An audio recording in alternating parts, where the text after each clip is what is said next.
നിലവിൽ സാമൂഹ്യ മാധ്യമങ്ങളിൽ CPM ഏറെ പിന്നിലാണ്.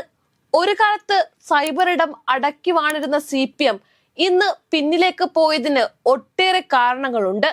തുടർച്ചയായി ഭരണത്തിലിരിക്കുന്ന പാർട്ടി ഒട്ടനവധി വിവാദങ്ങളിലാണ്. ഒന്നാം പിണറായി സർക്കാരിന്റെ കാലത്ത് ഗവൺമെന്റിനെതിരായ അഴിമതി ആരോപണങ്ങളിലും വിവാദങ്ങളിലും സൈബർ ഇടങ്ങളിൽ CPM വലിയ തോതിലുള്ള ന്യായീകരണത്തിന്റെ മതിൽ തീർത്തിരുന്നു. എന്നാൽ ഇന്ന് കാര്യങ്ങൾ പൂർണ്ണമായും കൈവിട്ടു പോയിരിക്കുന്നു. സർക്കാരിനെതിരായി ഉയർന്നു വരുന്ന വിവാദങ്ങളിൽ എവിടെയും ന്യായീകരണത്തിന് CPM സൈബർ ഹാൻഡിലുകൾ എത്തുന്നതേയില്ല. ഒരു കാലത്ത് സജീവമായി ഇടപെട്ട പ്രൊഫൈലുകൾ പോലും ഇന്ന് നിശ്ചലമാണ്. പാർട്ടിയുടെ ഔദ്യോഗിക പേജുകളിൽ ന്യായീകരണ പോസ്റ്റുകളും വിവിധ പ്രതിവാര പരിപാടികളും തുടങ്ങിയെങ്കിലും അതൊന്നും പച്ച പിടിക്കുന്നതേയില്ല. തങ്ങൾക്കെതിരായി വരുന്ന മാധ്യമ വാർത്തകൾക്കെതിരെ CPM സംസ്ഥാന കമ്മിറ്റി അംഗവും മുൻ MLA-യുമായ M. സ്വരാജ് അവതാരകനായി എത്തുന്ന തുറന്നു കാട്ടുന്ന സത്യാനന്തരങ്ങൾ എന്ന പേരിൽ പരിപാടി ആരംഭിച്ചെങ്കിലും ക്ലിക്ക് ആയതേയില്ല. സംസ്ഥാന സെക്രട്ടറി MV ഗോവിന്ദന്റെ ഉൾപ്പെടെ വീഡിയോ പരിപാടികൾ ആരംഭിച്ചെങ്കിലും പാർട്ടി പ്രവർത്തകർ പോലും തിരിഞ്ഞു നോക്കിയില്ല.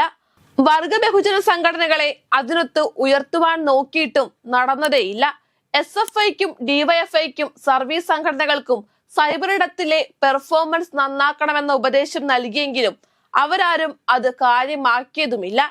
ചില സ്വകാര്യ ഏജൻസികൾ വഴി പഠിച്ച പണി 18 നോക്കിയിട്ടും ഫലം കണ്ടതേയില്ല. കഴിഞ്ഞ പാലക്കാട് ഉപതെരഞ്ഞെടുപ്പ് വേളയിൽ സൈബർ ഏകോപനം നികേഷ് കുമാറിനെയായിരുന്നു പാർട്ടി ഏൽപ്പിച്ചിരുന്നത്. മുഴുവൻ സമയവും പാലക്കാട് മണ്ഡലത്തിൽ തങ്ങി തന്നെയായിരുന്നു അദ്ദേഹത്തിന്റെ ഏകോപനം.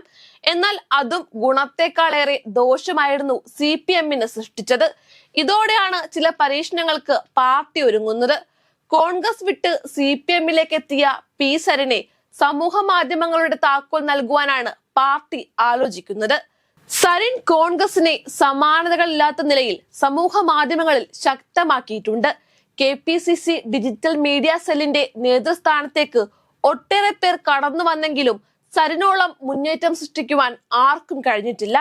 10 ഇരട്ടി സൈബർ ശക്തിയുള്ള CPM-നെ പല ഘട്ടങ്ങളിലും നിഷ്ക്രിയമാക്കുവാൻ സരിന്റെ നേതൃത്വത്തിലുള്ള കോൺഗ്രസിന്റെ സൈബർ പടയ്ക്ക് കഴിഞ്ഞിട്ടുണ്ട്.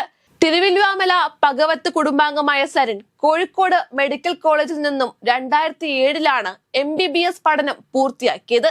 2008-ലാണ് സിവിൽ സർവീസ് പരീക്ഷ ആദ്യമായി എഴുതി 555-ാം റാങ്കും നേടിയത്. ഇന്ത്യൻ അക്കൗണ്ട്സ് ആൻഡ് ഓഡിറ്റ് സർവീസിൽ ആദ്യ പോസ്റ്റിംഗ് തിരുവനന്തപുരത്ത്, പിന്നെ 4 വർഷം കർണാടകത്തിൽ ഡെപ്യൂട്ടി അക്കൗണ്ടന്റ് ജനറലായി. തുടർന്ന് LLB പഠനത്തിനുള്ള പ്രവേശന പരീക്ഷയിൽ സംസ്ഥാന തലത്തിൽ 10ാം റാങ്ക് നേടി സരിൻ എറണാകുളത്തെ സർക്കാർ ലോ കോളേജിൽ 3 വർഷത്തെ പഠനത്തിന് ചേർന്നു. 2023-ൽ BBC ഡോക്യുമെന്ററിയുമായി ബന്ധപ്പെട്ട വിവാദങ്ങൾക്കൊടുവിൽ കോൺഗ്രസിൽ നിന്നും രാജിവെച്ച അനിൽ ആന്റണിക്ക് പകരക്കാരനായാണ് KPCC ഡിജിറ്റൽ മീഡിയ ചുമതലയിൽ ഡോക്ടർ P. സരിൻ എത്തിയത്. 2019-ലെ ലോക്സഭാ തിരഞ്ഞെടുപ്പ് കാലത്ത് കോൺഗ്രസിന്റെ ഗവേഷണ വിഭാഗത്തിലും IT സെല്ലിലും സരിൻ പ്രവർത്തിച്ചിരുന്നു.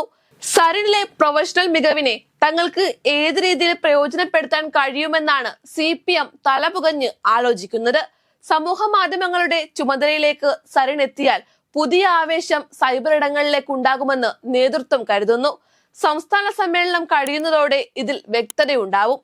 നിയമസഭാ തെരഞ്ഞെടുപ്പിന് 1.5 വർഷക്കാലം മാത്രം ബാക്കി നിൽക്കുമ്പോൾ സമൂഹ മാധ്യമങ്ങളിൽ ശക്തി ആർജിച്ചില്ലെങ്കിൽ തിരിച്ചടി നേരിടുമെന്ന ഭയം CPM-നുണ്ട്. അതിനെ പ്രതിരോധിക്കുവാൻ സരിന്റെ നായകത്വത്തിൽ ആശ്രയം കണ്ടെത്താൻ ഒരുങ്ങുകയാണ് CPM.